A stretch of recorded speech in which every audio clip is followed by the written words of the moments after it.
Hey team, the jab, jab, cross. In its basic form, it's fundamentally easy. However, let's look at 6 ways that we can do it, including its basic form. Stick around for the last one, it's my favorite and it's one I'll catch everyone with. So, the 1-1-2. First off, I won't be doing any bag demonstrations today, this will all be shadow boxing. Happy Christmas to me, broke my finger. If you can see, I've got a nice sticky up finger. Lovely, split the bone at the end. So I won't be doing any bag demonstrations. But number 1, the jab, jab, cross. I'll do this orthodox and southpaw. Relatively easy. If you're not moving, it's simply just jab, jab, cross. Now we're not going to talk about changing rhythms too much. We're going to talk about some sneaky ways of doing it. But fundamentally, it is just jab, jab, cross. Now, moving forwards, number 1. A lot of people get this wrong. Make sure you're not doing this mistake. So there's 3 punches. People assume that there's 3 steps to go forwards. There is 4. So classic mistake is this. Jab, jab, cross. You've left your back foot behind. Even if you turn it, your hip gets stuck and you can't get any power or snap on next shot. Remember, there are 4 steps. It is movement, recovery, movement, recovery. You have to bring your foundation with you. So without the punches, it would simply be jab, jab, cross. And I've brought my foundation with me. How that looks, jab, jab, cross. Brought that with me. If you leave it behind, I guarantee you will not only lean, putting your head in a different range, you'll also lose power on it. To get the same distance that you have on your jab, you'll have to lean. It'd be here, jab, jab. For me to get that there, I now have to lean. Losing power, you're leaking power from everywhere. So make sure you've got that bit done. It is 4 steps. 1, 1, 2. Yeah, 4 steps. Jab, jab, cross, counting the steps. 1, 2, 3, 4. You have to have that bit done to be able to do the rest of this video. But that in itself is a good combination. If you're new to boxing, it is a good one. The thing I don't like about it is you're going straight down the line, potentially running into other punches. So we'll have a quick look at circling both ways, then we'll get into the really good sneaky stuff. So number 2, circling. Predominantly, you'll always circle to the closed side of your body. Now, disclaimer, I can circle both sides to the closed side of my body, both southpaw and orthodox. When we talk about going to the open side, I cannot for the life of me do it in orthodox stance. I can only do it southpaw. I can do it slowly in orthodox. I can't do it quickly in orthodox. It just doesn't compute for me. But circling, it's still the 4 steps. All you're doing is your first step, you're going up and over. And then you're just bringing it round in an arc. Up and over. Instead of just going here or here, we're going up and over and then bringing everything else around with us. If you can do the 4 steps, you can do the circle. So from an orthodox point of view, you get jab, jab, cross. What I don't like about this, and what a lot of people don't tell you, is you can often run into a right hand.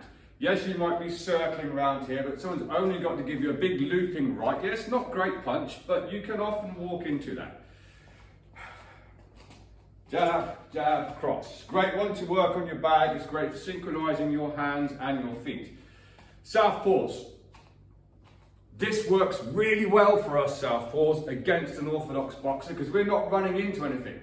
Yet we're going away from their power hand, and it's exactly the same principle. It's your 4 steps, up and over. 1, 2, 3, 4. And we get jab, jab, cross from here. That works really well for us southpaws. Consequently, it works really well if you're against a southpaw and you're an orthodox. Going to the closed side of your body can be a little bit awkward, and there's a couple of ways of doing it. And as I said, I cannot do this quickly as an orthodox because it's not my natural stance. So to go this way, to my open side of the body, 2 ways that you can do this. You can punch on the first step. It's not the best way of doing it, but it might get your brain to work better. Punch on the first step and then make it all work from there. So what I've actually got, left hand, right foot, left hand, right foot, and right hand, left foot. Don't like it personally as an orthodox, okay? So what you then get, this might go wrong. Please feel free to laugh at me in the comments, yeah? I don't like it. Horrible. Or you can punch on the second step, which will make it feel a little bit more in rhythm with yourself. So you actually take what I call a ghost step. G-H-O-S-T, ghost step. You're not doing anything on it, so you're actually going to step one, then everything comes round on the same hand, same foot. That actually becomes 5 steps. If you look, you get first step, no hands, 1 step, then we get jab, jab, cross, actually 5 steps. And again, I'm useless at doing this orthodox. It's from here, don't like it very well. Southpaws, it's exactly the same principle. You can go on the first step from here, or you can ghost step. Step 1, jab, jab, cross, from here. Southpaws, practice this a lot. Both of those, practice it a lot. Because every orthodox thinks all they've got to do is get round here and they've got us beat. Well, in actual fact, if we can punch going to our left as a southpaw and we can keep our hands going, it's very, very good just to keep them off their guard as well. So circling, something you definitely should be practicing, but let's look at some sneaky ways of doing it as well. So going up and over, what do I mean by that? What I'm going to do, essentially, I'm throwing my punches down the centre lane from here, but I'm going to take myself just off to the left if I'm going orthodox, or just to my right if I'm going southpaw. And usually, I'm really trying to land the last punch, not the first 2. So a couple of ways we can do this, and again, I'll do orthodox first. The punch sequence is still the same, it is jab, jab, cross, but I'm concentrating on the backhand. The first punch is more of a blinding shot. We can do the footwork 2 ways. One is just to send a blinding shot, so I'm not really doing anything, I might get a reaction from it. So we get jab, no footwork. And then the second jab cross, again, this one's the second jab is keeping the person occupied, but I'm stepping up and over here. So essentially, I'm going to go jab, jab, jab, I move the foot, jab, jab. And then we're just bringing the back foot in on the cross, and we get jab, jab, cross from here. Of course, I've taken my head outside of the cross lane, which is always good because they're probably going to be firing straight down the lane, and you get what we call splitting the backhand. Okay, their backhand goes past you and your hand goes down the centre lane. So what I'm also not doing when I do that, what we always teach is you to throw your cross straight down the line from here. I'm actually throwing it like this. See how I'm a bit open here? Yes, there could be a left hook come. I understand that is a risk versus reward type thing. For that reason, I would generally put a pivot step on the end.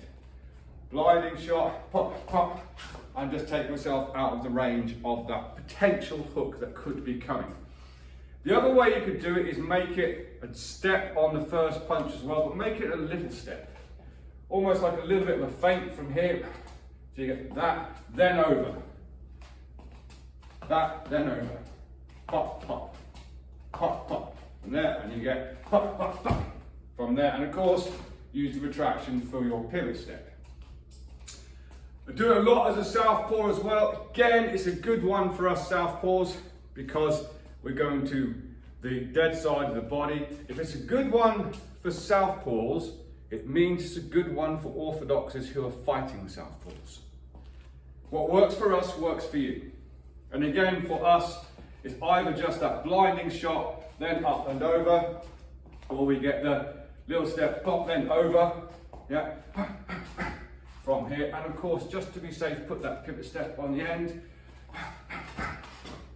from there. when you're doing your pivot steps, make sure you're dropping your weight to the back foot. Common mistake that we see with people,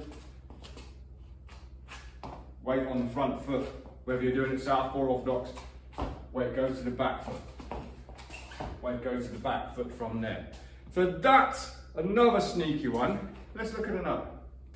So next, this very often doesn't get seen coming unless someone's used to you doing it, then they know you're going to do it. But you probably have a lot of success with this in the beginning. And it's minimal footwork, but it gets you in range, and as long as you're getting out of an exit, it's pretty safe. So from a footwork point of view, all I'm doing is driving from the back foot and making this movement. Okay? So it's not, make sure you're not doing this.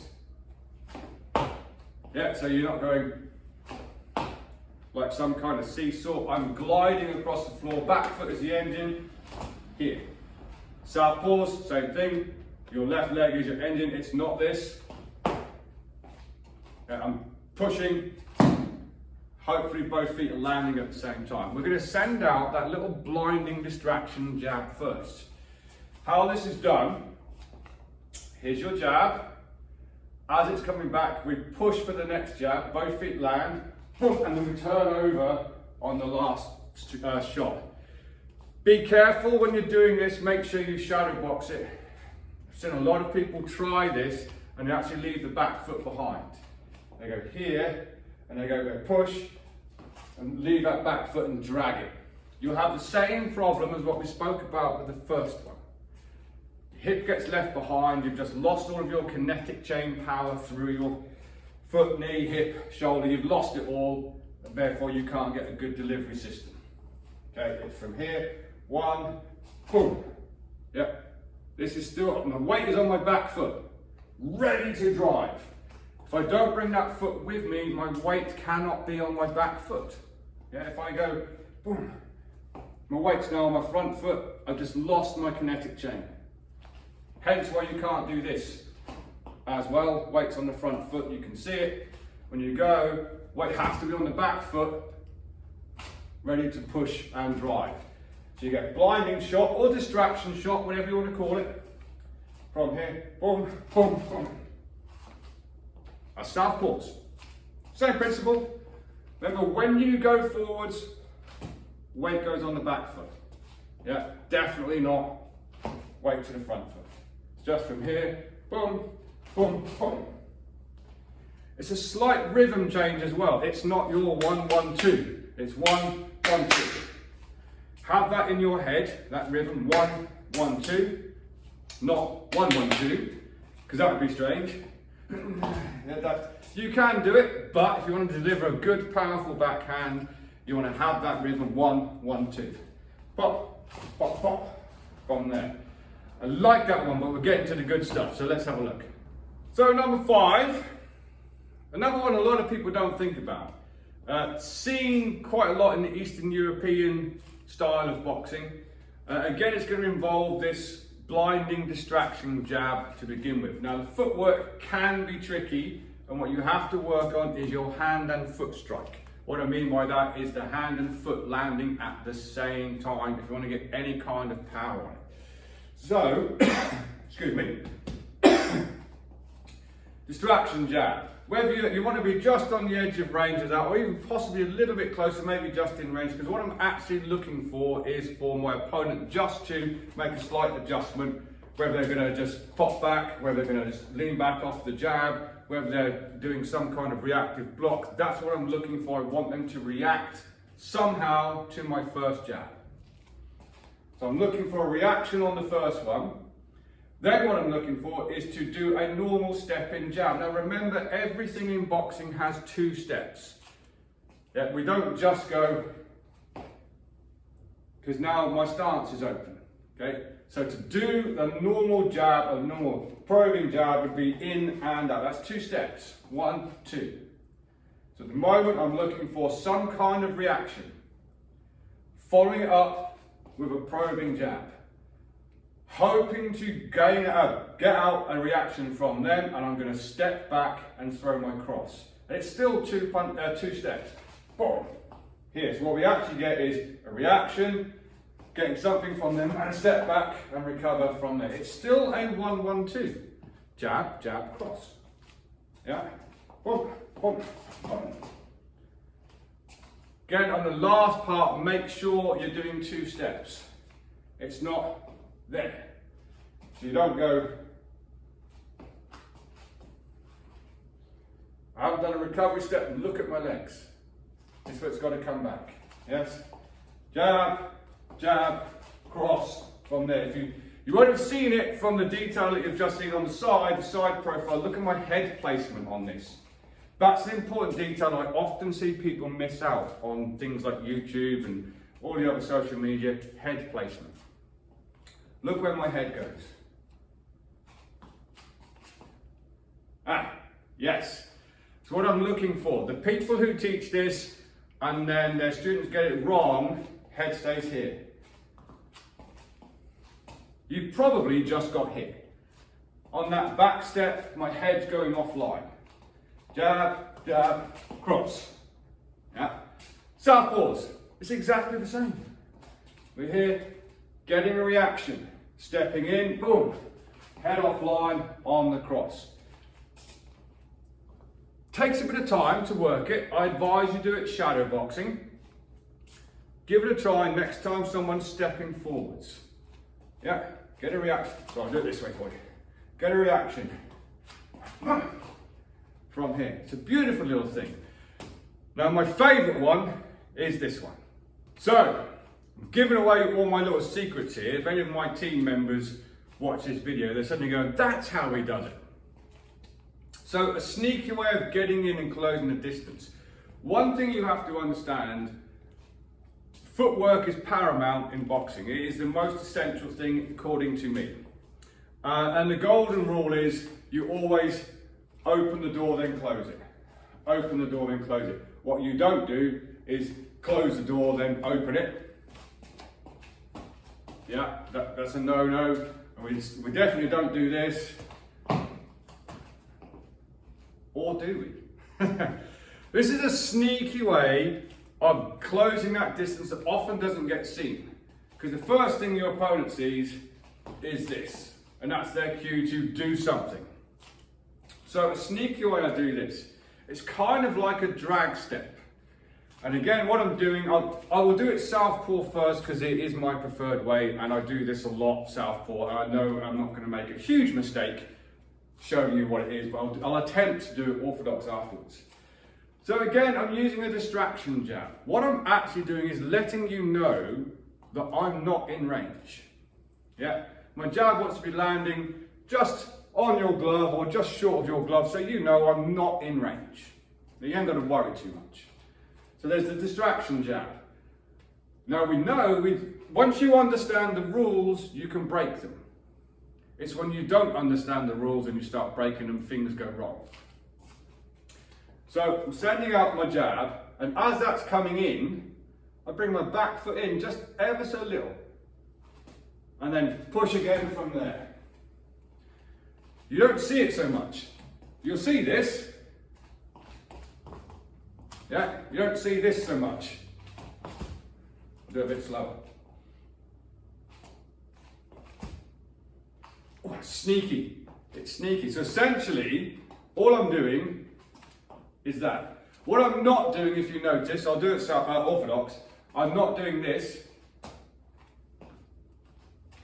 If I get hit here, I have no stability, no base, I'm probably going over. Bearing in mind at the start of this section, I said I'm letting you know I'm just out of range. So, don't know how far that is, 1.5 foot. That means if I do that, one, I've been stupid, but that means I'm trying to close way too much distance. My jab's probably going to land like that. That means my backhand's going to land like that, and too close. So if I'm just on the edge of range, I only have to move my foot that far. Remember, don't leave your back foot there once you've gone. You haven't gone, and then here. Yeah, it's just from here. Pop, pop, pop. Turning it over. Here.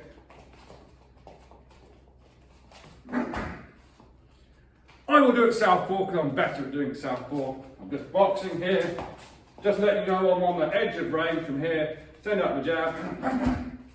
And again, head placement on the end. Because I'm going straight forwards. Yeah? On the edge of range, back foot comes in ever so slightly, and I throw it, and my head goes off of line. If I was to do it orthodox, it's the same principle from here. Let you know, I'm just on the edge of range, back foot comes in ever so slightly as this hand comes back. Then head off of line from there. Hopefully your opponent's punch, if they're countering you, will go sailing past your head. That's a beautiful little one to use, and I do it all of the time. My team now know how I get in on them so closely. It's just from here. It's a beautiful little combination. So there's 6 ways that you could potentially be using your jab, jab, cross. From the beginning phase of it being very, very fundamental to making advance as we go. So there you have it, team. Another little thing for you to work on. I love a jab, jab, cross. You know, the first 2 punches that you learn in boxing are your jab and your cross. Fundamentally, they have to be good anyway. They're probably the punches that you'll use most, in my opinion. Particularly if you're amateur, you're going to be using your jab and your cross a lot. So it's good to have lots of different ways of throwing the same combination because it keeps your opponent off guard. So make sure you're practicing them. And if you go into your sparring session, if you are sparring, of course, and you happen to have been working on one of these and it lands for you, let me know in the comments from there. It's coming up to Christmas. I'm recording this video. We are a week from Christmas. So if I don't see you before, I hope you all have a good Christmas. Just like to say, I've just actually had my year back from YouTube as well. It's been a very successful year, and that's down to you people who subscribe, watch and like and comment, the members I've got, and I'll also be putting some more members video over the Christmas period for you guys as well, working on that reaction system that's in the members area at the moment. But until next time, have a great Christmas. Hopefully my finger will be a lot better by then as well. Train hard, train safe, train intelligently, and I'll see you soon.